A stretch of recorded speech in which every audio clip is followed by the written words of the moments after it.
सूत्र संस्कृत में है, ये तो आप जानते ही हैं, क्योंकि उस जमाने में हिंदी थी नहीं, तमिल थी नहीं, तेलुगु थी नहीं, ज्यादा से ज्यादा संस्कृत ही थी या प्राकृत थी। तो संस्कृत में उन्होंने सब कुछ लिखकर छोड़ दिया। वही सूत्र मैं पिछले कई वर्षों से पढ़ता रहा, 4-5 वर्षों से तो बहुत ज्यादा पढ़ रहा हूं, जब से मुझे मन में ये बात आई पढ़ता रहा। और हमारा जो अभियान है जो पूरे देश में हम चलाते हैं स्वदेशी के लिए, उससे ये बहुत गहराई से जुड़ा है। क्योंकि हमारे अभियान में अब तक हम ये बात करते थे ना कि घर में पेप्सी कोला कोका कोला मत लाओ क्योंकि विदेशी पेय है। फिर मैं ये भी कहता था ये पीने लायक नहीं है, टॉयलेट क्लीनर है। बहुत साल पहले मैं बोल के गया था चेन्नई में, अब सरकार ने भी मान लिया है कि टॉयलेट क्लीनर है और वैज्ञानिकों ने सिद्ध कर दिया है कि टॉयलेट क्लीनर है। तो ये बातें हम स्वदेशी अभियान में जोड़कर चलते थे। जब मुझे पता चला कि इसी स्वदेशी अभियान का एक बड़ा हिस्सा है पेप्सी कोका कोला भारत से धन लूटकर अमेरिका ले जा रहा है, ऐसे एलोपैथी चिकित्सा की दवाएं बनाकर कंपनियां उससे भी ज्यादा लूट कर ले जा रहे।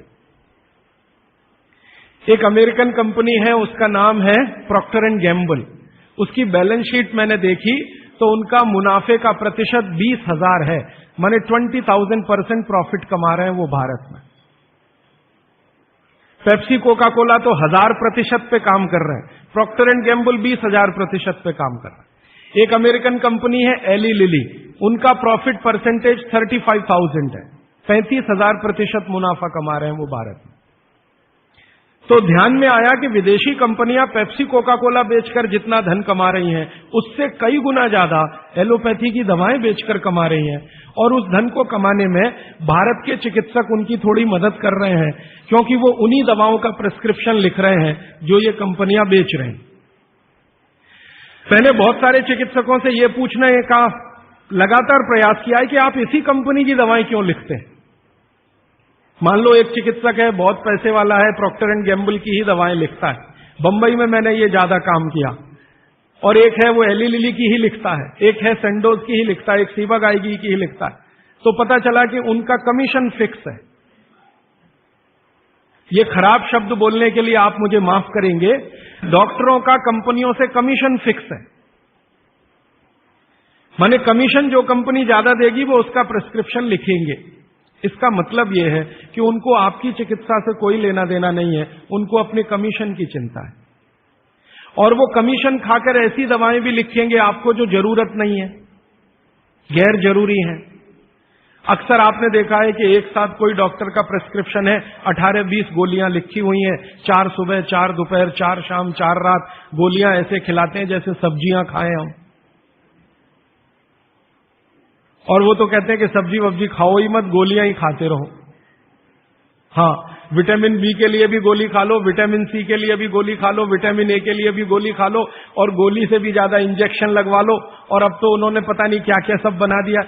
माने जो प्रकृति हमें दे रही है उसके चक्कर में न फंस के ये गोलियों के चक्कर में फंसो, ताकि कंपनी का माल बिके, ताकि उनका भी कमीशन बढ़े।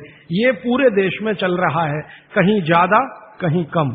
मैं आपको विनम्रतापूर्वक ये कहने आया कि जिस चिकित्सक को भगवान मानकर आप उसके पास जाते हैं, पैसे भी देते हैं, फीस भी देते हैं, लेकिन वो दवा आपको देता है कमीशन के आधार पर कि ज्यादा कमीशन है तो ये दवा लिखनी है, नहीं तो नहीं लिखनी। और भारत की सरकार बिल्कुल भी फेल हो चुकी है इस कमीशन खोरी को रोकने में। और मेडिकल काउंसिल ऑफ इंडिया के पास ऐसा कोई कार्यक्रम नहीं है कि डॉक्टरों की कमीशन खोरी पर वो कंट्रोल कर सके। जो शपथ लेकर डॉक्टर निकल रहे हैं उसके ठीक उल्टे काम वो अपने जीवन में कर रहे हैं। एक शपथ उनको दिलाई जाती है, वो शपथ लेकर निकलते हैं, उसमें बड़ी बड़ी बातें हैं, लेकिन जीवन ठीक उसका उल्टा है।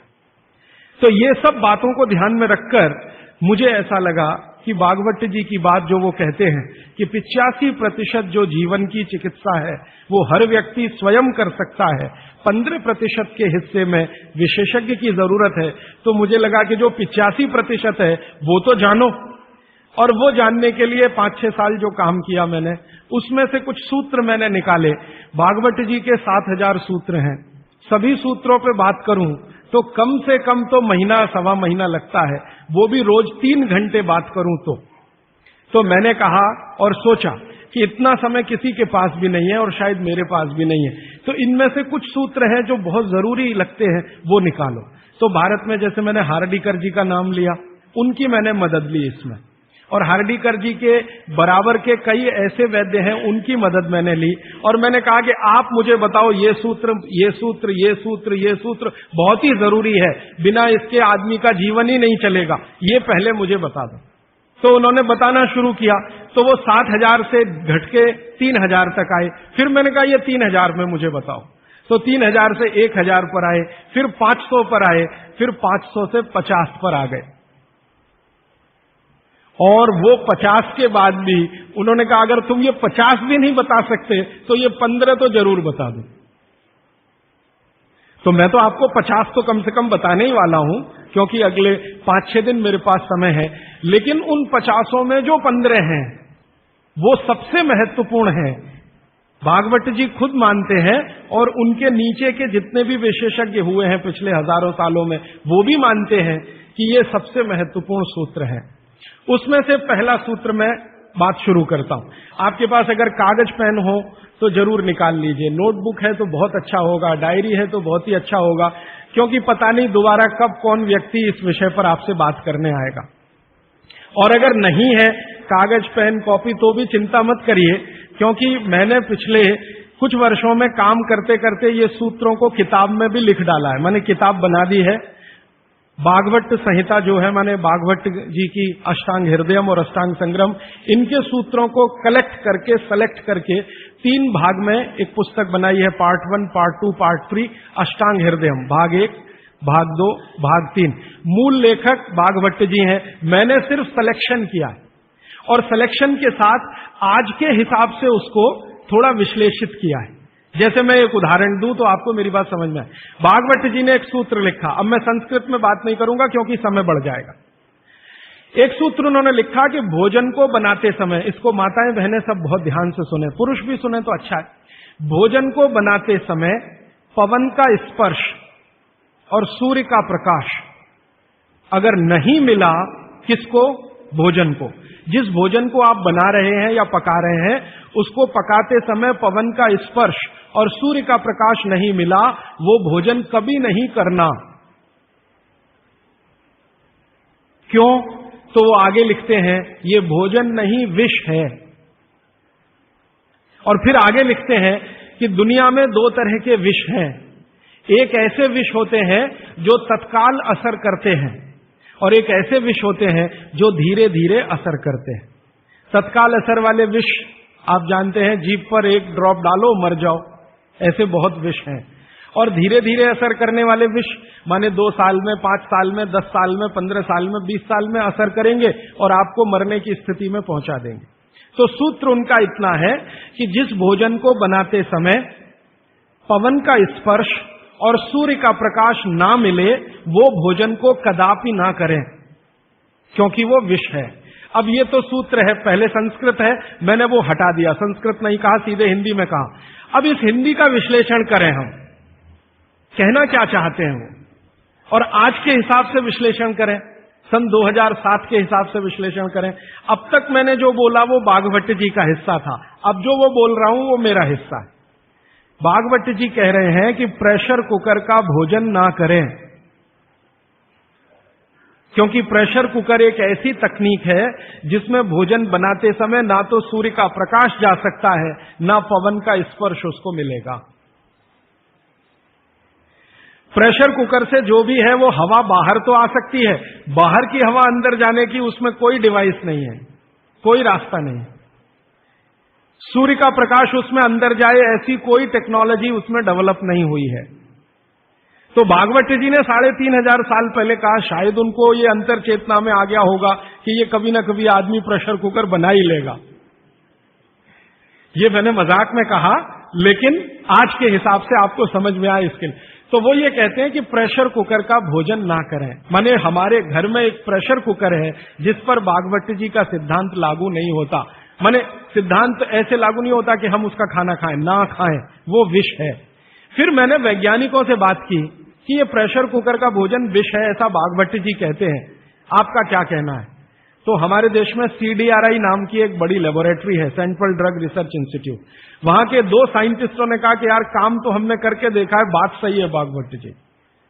मैं कहता हूं ये टीवी पे बोलो, तो उन्होंने कहा ये प्रेशर कुकर कंपनियां गर्दन काट देंगी हमारी, टीवी पे नहीं बोल सकते हम, तुम चाहो तो बोलो। मैंने कहा आपकी रिसर्च क्या कहती है? वो ये कहते हैं कि ये जो प्रेशर कुकर है ज्यादा से ज्यादा या 99% एल्यूमिनियम के बने हुए हैं। एल्यूमिनियम आप जानते हैं। और वो ये कहते हैं कि भोजन रखने और बनाने का सबसे खराब मेटल अगर कोई है तो एल्यूमिनियम ही है। सबसे खराब मेटल जिसमें भोजन को आप रखें और भोजन को पकाएं वो एल्यूमिनियम ही है। और दोनों वैज्ञानिक, वो कहते हैं नाम नहीं लेना हमारा, इसलिए मैं नहीं ले रहा हूं, वो ये कहते हैं कि हमारा 18 साल का रिसर्च ये कहता है कि अगर इस एल्यूमिनियम के प्रेशर कुकर का खाना बार बार आप खाते जाओ तो गारंटी है कि आपको डायबिटीज तो हो ही जाएगा, अर्थराइटिस तो हो ही जाएगा, ब्रोंकाइटिस भी होने की पूरी संभावना है और सबसे ज्यादा टीबी होने की संभावना है। अस्थमा, टीबी, ये सब होने की संभावना। मैं पूछा आपने अब तक कितनी बीमारियों को डिटेक्ट किया? तो उन्होंने कहा 48 बीमारियों को हम डिटेक्ट कर चुके हैं जो प्रेशर कुकर के खाने से ही होती हैं। और ये दोनों रिसर्चर सबसे ज्यादा इन्होंने रिसर्च किया जेलों में। जेल है ना हमारी, वहां सभी कैदियों को एल्यूमिनियम के बर्तन में ही खाना मिलता है, आप जानते हैं। तो ये दोनों वैज्ञानिक लखनऊ के हैं। लखनऊ की जेल में, लखनऊ के आसपास की जेलों में इन्होंने बहुत काम किया। वो जेलों में जाते हैं और जो कैदी एल्यूमिनियम के बर्तनों में खाना खाते हैं उनके ऊपर उन्होंने बहुत काम किया। और उन्होंने कहा सबका जीवन कम होता है और जीवन की शक्ति कम होती है, प्रतिकारक शक्ति कम होती है और रोग बहुत जल्दी उनको आते हैं। बाद में मैंने एक छोटा सा काम इसमें ऐड किया। वो वैज्ञानिकों से रिपोर्ट लेने के बाद मैंने ये तय किया कि पता करो कि ये एल्यूमिनियम कब से आया, क्योंकि ये ज्यादा पुरानी चीज नहीं है। तो पता चला 100-125 साल पहले आया। 100-125 साल पहले अंग्रेजों की सरकार थी। अंग्रेजों की सरकार के वैज्ञानिकों ने एल्यूमिनियम को हिंदुस्तान में इंट्रोड्यूस कराया। और आपको सुनकर हैरानी होगी कि अंग्रेजों की सरकार का जो पहला नोटिफिकेशन आया एल्यूमिनियम के बर्तन बनाने का, वो जेल के कैदियों के लिए ही आया। और उनका यह तय हुआ था कि जेल के कैदियों को एल्यूमिनियम के बर्तनों में ही भोजन दिया जाए, क्योंकि ये सब भारत के क्रांतिकारी हैं और अंग्रेजों को इन्हें मारना है। उस जमाने में आप जानते हैं जेल में कोई भी होता था तो वो क्रांतिकारी होता था। भगत सिंह हो या उधम सिंह, चंद्रशेखर हो या अशफाक उल्ला, राजेंद्र नाथ लाहिड़ी हो या ठाकुर रोशन सिंह, ये सब तो क्रांतिकारी थे जो जेलों में जाया करते थे अंग्रेजों के जमाने। इनको जानबूझकर एल्यूमिनियम के बर्तन में ही खाना देना है ताकि ये जल्दी मरे या मरने की स्थिति में आ जाए। तो समझबूझकर अंग्रेजों की सरकार ने एल्यूमिनियम के बर्तन इस देश में इंट्रोड्यूस किए। अब परिणाम क्या हुआ? अंग्रेज तो चले गए, लेकिन जेलों में आज भी ये नियम चल रहा है कि भोजन एल्यूमिनियम के बर्तनों में ही दिया जाएगा। अंग्रेज चले गए फिर भी ये काम चल रहा है। और अब मुश्किल ये हो गई है कि वो जेलों से हमारे घर में आ गया और हमारे घरों से ज्यादा गरीबों के घर में आ गया। ज्यादा गरीब लोगों के भोजन तो सारे एल्यूमिनियम के बर्तनों में ही बन रहे हैं और वो बेचारे बिना जाने बूझे ट्यूबरकुलोसिस और अस्थमा जैसी बीमारियों के शिकार हो रहे हैं। तो भागवत जी का सूत्र तो बहुत सरल है, सिंपल है कि जो भोजन को बनाते समय सूर्य का प्रकाश या पवन का स्पर्श ना मिले वो भोजन कभी नहीं करना। मैंने उदाहरण के लिए आपको समझा दिया कि प्रेशर कुकर का भोजन नहीं करना क्योंकि ये जहर है। एक और चीज है अपने घर में, रेफ्रिजरेटर। रेफ्रिजरेटर भी एक ऐसी वस्तु है, एक ऐसी डिवाइस है, एक ऐसी टेक्नोलॉजी है जिसमें सूर्य का प्रकाश नहीं जा सकता, पवन का स्पर्श भी नहीं हो सकता। और एक तीसरी चीज है अपने घर में, माइक्रोवेव ओवन। इसमें भी सूर्य का प्रकाश नहीं जा सकता, पवन का स्पर्श नहीं हो सकता। मतलब सीधा सा ये है कि आधुनिक तकनीकी से बनी हुई चीजें जो हमारे घरों में आई हैं पिछले 15-20 वर्षों में, भागवत जी के अनुसार इनमें रखा हुआ पकाया हुआ भोजन विष है, तो ना करें। नहीं तो क्या होगा? आप कहेंगे जी हम तो करेंगे, हम तो छोड़ नहीं सकते प्रेशर कुकर को, हम तो छोड़ नहीं सकते रेफ्रिजरेटर को, हम तो छोड़ नहीं सकते माइक्रोवेव ओवन को, क्योंकि इसमें भोजन से समय बचता है।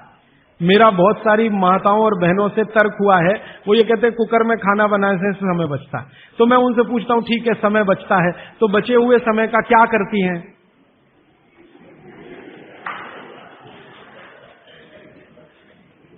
तो ज्यादातर माताओं बहनों का उत्तर है सास भी कभी बहू देखते हैं। इधर प्रेशर कुकर में खाना बना के समय बचा, फिर हमने टीवी के सामने वो समय इन्वेस्ट कर दिया, तो नेट रिजल्ट क्या? और फिर मैं जब उनको समझाता हूं कि ये जो आपने आधा घंटा या 1 घंटा समय बचाया भोजन पकाने में, ये आपका घंटों घंटों हॉस्पिटल में खराब कराएगा। तब 2 घंटे रोज के हिसाब से मान लो बचा लिया, और साल भर में आपने 700-800 घंटे बचा लिए, कल्पना करो। फिर एक दिन हॉस्पिटल में भर्ती हो गए और 2-4 महीने वहां निकल गया, नेट रिजल्ट क्या? वही 0 का 0। तो ये एक सूत्र है जिस पर मैं आपसे बात कर रहा हूं कि भोजन को बनाते समय, पकाते समय कोई ऐसी वस्तु जहां सूर्य का प्रकाश ना जाता हो, पवन का स्पर्श ना होता हो, वो ना करें। अब इसमें विश्लेषण की जरूरत है। भागवती जी तो लिख के चले गए, अब ये क्यों का जवाब हमें ढूंढना है, और इसमें जरूरत हो तो आधुनिक विज्ञान की मदद भी लेनी है। मॉडर्न साइंस ने कुछ लॉजिक डेवलप किए हैं, कुछ ऑब्जर्वेशंस उन्होंने दिए हैं, तो उनकी मदद से ये क्यों ना करें, क्या कारण है, यहां से अब बात मैं शुरू करता हूं। आधुनिक विज्ञान क्या कहता है प्रेशर कुकर के बारे में, ये जाने। प्रेशर कुकर एक ऐसी टेक्नोलॉजी है जो खाने को जल्दी पकाती है, ये है सीधा सा मतलब। अब खाने को जल्दी पकाने के लिए ये प्रेशर कुकर क्या करता है, जो भोजन आपने उसमें अंदर रखा है पकने के लिए उस पर, और जो पानी डाला है आपने भोजन पकाने के लिए उस पर अतिरिक्त दबाव डालता है। ये है प्रेशर। प्रेशर माने दबाव। तो अतिरिक्त दबाव डालने की टेक्नोलॉजी है प्रेशर कुकर। और ये अतिरिक्त दबाव कहां से आता है? प्रेशर कुकर में आपने दाल डाली, ऊपर से पानी डाला, थोड़ा हल्दी मसाले डालकर बंद करके रख दिया। अब उसमें वो एक सीटी लगा दी, वो सीटी लगाई, यही सबसे खतरनाक चीज है पूरे प्रेशर कुकर की। सीटी ना लगाएं तो आपका प्रेशर कुकर आपके लिए अच्छा है।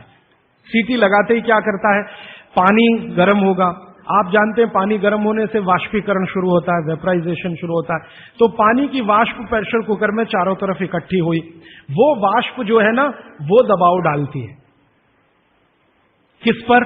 दाल पर, चावल पर, सब्जी पर। ये दबाव डाल के होता क्या है, दाल, एक कल्पना करिए अरहर की दाल, थोड़ी देर के लिए कल्पना, अरहर की दाल के छोटे छोटे टुकड़े, एक दाल को तोड़कर 2 टुकड़े, जिसको द्विदल कहते हैं।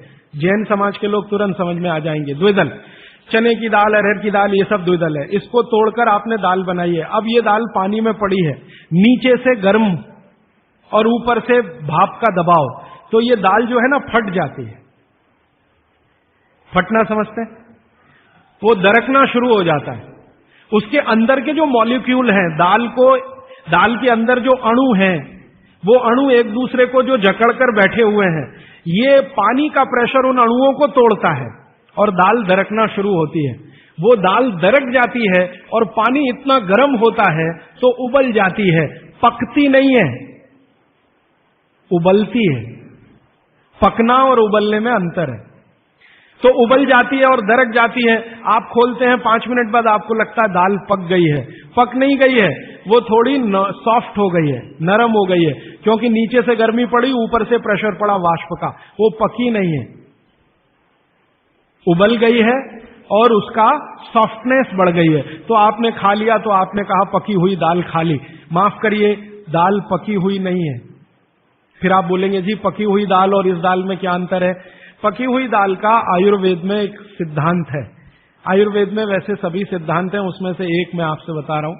आयुर्वेद चिकित्सा ये कहती है कि जिस वस्तु को खेत में पकने में जितना ज्यादा समय लगता है, जिस वस्तु को पकने में खेत में जितना ज्यादा समय लगता है, भोजन रूप में पकने में भी उसको ज्यादा समय लगता है।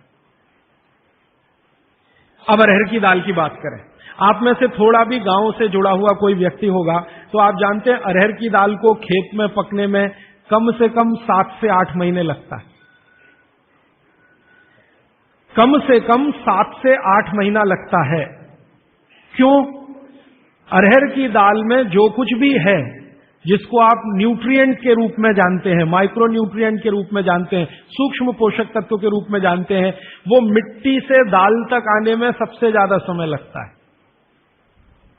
ये जो मिट्टी है ना खेत की, ये माइक्रो न्यूट्रिएंट्स का खजाना है। खेत की मिट्टी में कैल्शियम है, खेत की मिट्टी में आयरन है, खेत की मिट्टी में सिलिकॉन है, कोबाल्ट है, जिप्सन है, जोरोन है, ये सब माइक्रो न्यूट्रिएंट्स खेत की मिट्टी में है। ये पौधे की जड़ में आते हैं, जड़ से तने में आते हैं, तने से फल में आते हैं। इस पूरी क्रिया में बहुत समय लगता है, तो इसलिए दाल को पकने में समय लगता है। तो आयुर्वेद ये कहता है कि जिस दाल को खेत में पकने में ज्यादा समय लगा, उसको घर में भी पकने में ज्यादा समय लगना चाहिए। क्यों? ये जो माइक्रो न्यूट्रिएंट्स धीरे धीरे एब्जॉर्ब हुए हैं दाल में, खींच कर आए हैं दाल में, इनको डिसॉल्व होने में भी धीरे धीरे ही समय लगेगा। आप दाल क्यों खाना चाहते हैं? आप दाल खाना चाहते हैं प्रोटीन के लिए। प्रोटीन कहां से आएगा? ये जो माइक्रो न्यूट्रिएंट्स का कलेक्शन दाल में इकट्ठा है, इनके टूट जाने पर, बिखर जाने पर, तो वो बिखरने और टूटने में उसको देरी लगने वाली है, क्योंकि आने में देरी लगी है। ये प्रकृति का सिद्धांत है, आयुर्वेद का नहीं कहना चाहिए, प्रकृति का सिद्धांत है। बच्चे को पेट के अंदर गर्भाशय में विकसित होने में समय लगता है। दुनिया में हर चीज को विकसित होने में समय लगता है, जल्दी कुछ नहीं होता। इसलिए दाल भी जल्दी नहीं पकती, बच्चा भी जल्दी नहीं होता। सभी चीजों में यह है, प्रकृति का नियम है। और प्रकृति का दूसरा नियम है कि जिन चीजों को पकने में, बड़ा होने में ज्यादा समय लगा है, उनको डिसॉल्व होने में भी ज्यादा समय लगेगा। और दाल जब डिसॉल्व होगी तब उसके प्रोटीन्स आपको मिलेंगे भोजन में। इसीलिए आप दाल खा रहे हैं, ताकि आपको प्रोटीन की कमी पूरी हो। कुछ विटामिन आपको चाहिए, कुछ प्रोटीन्स आपको चाहिए, कुछ और दूसरे अंश आपको चाहिए।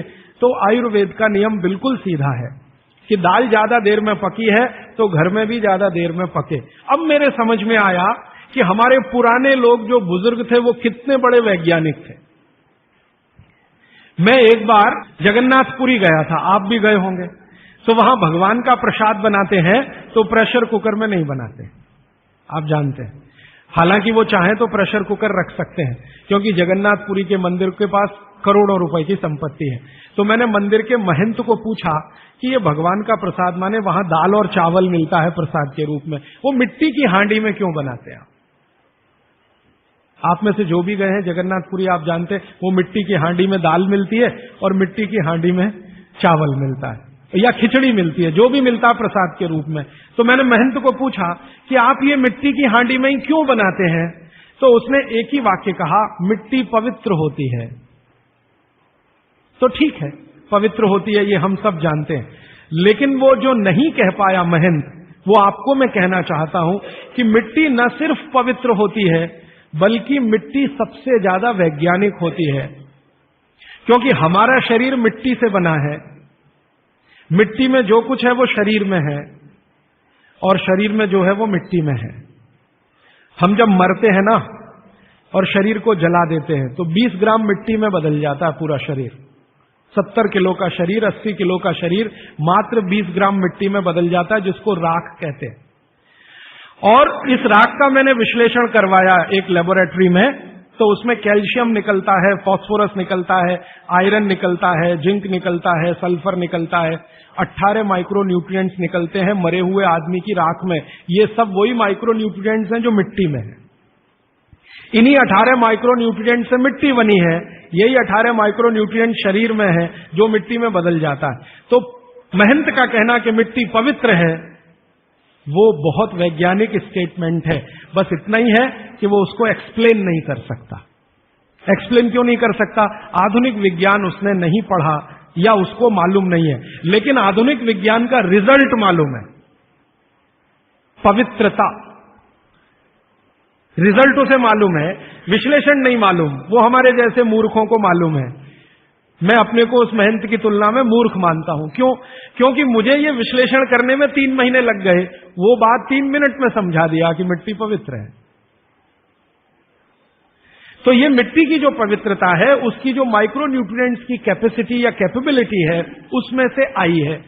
तो मिट्टी में दाल आई है, दाल आपने पकाई है, तो महंत कहता है कि मिट्टी पवित्र है, इसलिए हम मिट्टी के बर्तन में ही दाल पकाते हैं, भगवान को पवित्र चीज ही देते हैं, अपवित्र चीज भगवान को नहीं दे सकते। अच्छा, मैं वो दाल ले आया और भुवनेश्वर लेके गया, पुरी से भुवनेश्वर। भुवनेश्वर में CSIR का एक लेबोरेटरी है, council of science and industrial research का लेबोरेटरी है, जिसको रीजनल रिसर्च लेबोरेटरी कहते हैं।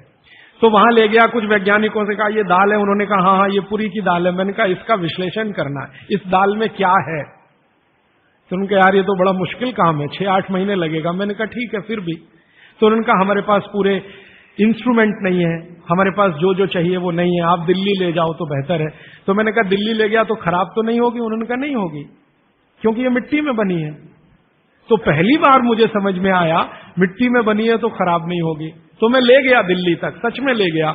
और भुवनेश्वर से दिल्ली पहुंचने में आप जानते हैं करीब करीब 36 घंटे से ज्यादा लगता है। दिल्ली में दिया, कुछ वैज्ञानिकों ने उस पर काम किया और उनका जो रिजल्ट है, जो रिसर्च है, जो रिपोर्ट है, वो ये है कि इस दाल में एक भी माइक्रो न्यूट्रिएंट कम नहीं हुआ पकाने के बाद भी।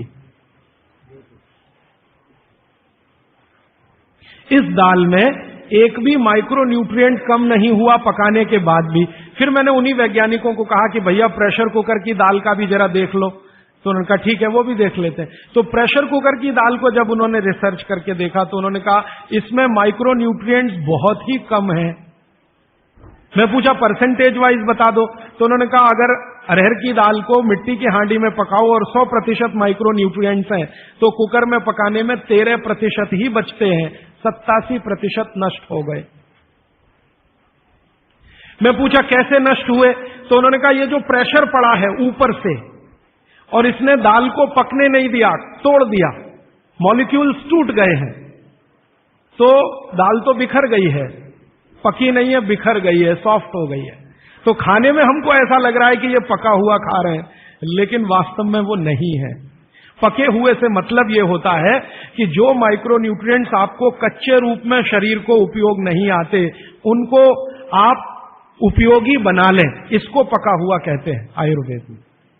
जो सूक्ष्म पोषक तत्व कच्ची अरहर की दाल खाने में शरीर को उपयोगी नहीं आएंगे, वो उपयोगी आने लायक बनाएं, उसको पका हुआ कहा जाता है या कहेंगे। तो उन्होंने कहा कि ये मिट्टी की हांडी की दाल बहुत बहुत क्वालिटी में ऊंची है, बशर्ते कि आपके प्रेशर कुकर की। और दूसरी बात तो आप सभी जानते हैं, वो मुझे सिर्फ रिपीट करनी है कि मिट्टी की हांडी की बनाई हुई दाल को खा लीजिए तो जो उसका स्वाद है वो जिंदगी भर नहीं भूलेंगे आप। इसका मतलब क्या है? भारत में चिकित्सा का और शास्त्र पाक कला का ऐसा विज्ञान विकसित हुआ है जहां क्वालिटी भी मेंटेन रहेगी और स्वाद भी मेंटेन रहेगा। तो मिट्टी की हांडी में बनाई हुई दाल को खाएं तो स्वाद बहुत अच्छा है और शरीर की पोषकता उसकी इतनी जबरदस्त है कि दाल का सही खाने का मतलब उसमें है। तब मैंने गांव गांव घूमता रहता हूं तो पूछना शुरू किया, तो बोलते हैं लोग कि ज्यादा नहीं, 30-40 साल पहले सब घर में मिट्टी की हांडी की दाल थी। मेरी दादी को पूछा तो दादी कहती है कि हम तो जिंदगी भर मिट्टी की दाल ही खाते रहे। तब मेरे समझ में आया कि मेरी दादी को डायबिटीज क्यों नहीं हुआ। तब मुझे समझ में आया उसको घुटने का दर्द क्यों नहीं हुआ। तब मुझे समझ में आया उसके 3200 दांत मरने के दिन तक सुरक्षित थे, क्योंकि हमने उसका अंतिम संस्कार किया। अगले दिन जब राखी लेने गए तो सारे दांत उसके 32 के 32 निकले। तब मेरे समझ में आया कि 94 साल की उम्र तक मरते समय चश्मा क्यों नहीं लगा उसकी आंखों पे, और जीवन के आखिरी दिन तक अपने कपड़े खुद अपने हाथ से धोते हुए मरी थी। ये कारण है कि शरीर को आवश्यक माइक्रो न्यूट्रिएंट्स की पूर्ति अगर नियमित रूप से होती रहे तो आपका शरीर ज्यादा दिनों तक बिना किसी दूसरे की मदद के काम करता है। तो माइक्रो न्यूट्रिएंट्स पूरा सप्लाई मिला दाल में, जो खाई थी उसने मिट्टी की हांडी में पका पका के। और न सिर्फ दाल पकाती थी वो मिट्टी की हांडी में, बल्कि दूध भी मिट्टी की हांडी में पकाती थी, घी भी मिट्टी की हांडी से ही निकालती थी, दही का मट्ठा भी मिट्टी की हांडी में ही बनता था। अब मेरे समझ में आया कि हजारों साल से मिट्टी के बर्तन क्यों इस देश में आए। हम भी एल्यूमिनियम बना सकते थे, देखिए, बात मैं आपसे कहने जा रहा हूं वो ये कि हिंदुस्तान भी 2000 साल पहले, 5000 साल पहले एल्यूमिनियम बना सकता था, क्योंकि एल्यूमिनियम का रॉ मटेरियल इस देश में भरपूर मात्रा में है। बॉक्साइट, हिंदुस्तान में बॉक्साइट के खजाने भरे पड़े हैं। कर्नाटक बहुत बड़ा भंडार, तमिलनाडु